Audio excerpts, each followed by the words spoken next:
At dahil may bisita ako at mahilig sa TV, ay bigyan natin siya ng tinapay. Ibon to, ibon. Tweet, tweet, tweet, tweet, tweet, tweet, tweet. Tweet, tweet, tweet, tweet, tweet, tweet, tweet, tweet, tweet, tweet, tweet, tweet. Tweet, tweet, tweet, tweet, tweet, tweet. Ay, kitam. Malaking ibon. Jesus. Ay, Jesus. Sarap buhay. Sarap buhay dan. Sarap buhay dan. Wala mama, wala papa. Ay, si tita na lang na. Tita lang anay. Ang silot si kuya sa school abe. Tapos si mama sa work. Kaya si Toto iwan kay tita. Double duty ay tita. Doon na gabi si tita sa hospital man bantay.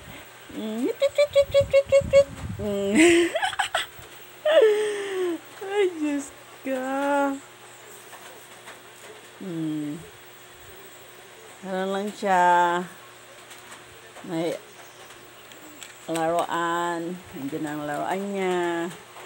Mabuot na mabuot. Di ba tata? Mabait na bata doon ay. Daming konsumo tinapay eh. Oh. Daming konsumo.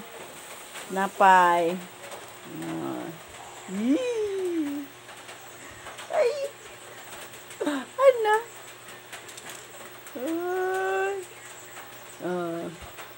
May una pa?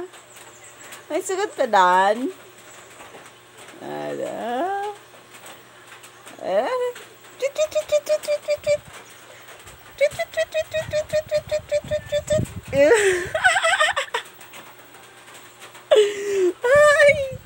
Diyos ko!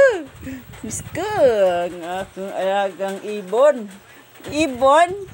Na? Ubra na ibon, tita na? Ay, loko na tita kaya. Oh, sige ka. Abo, tapa ang mga ngipon. Dami ng ngipon namin. Kaya po nakain na yan po ng tinapay. Nakain na rin po yan ng kanin. Wala na pong pili yung bata na yan. Basta kakain siya. Tweet, tweet, tweet, tweet, tweet, tweet, tweet, tweet, tweet, tweet, tweet, tweet. Tweet, tweet, tweet, tweet, tweet.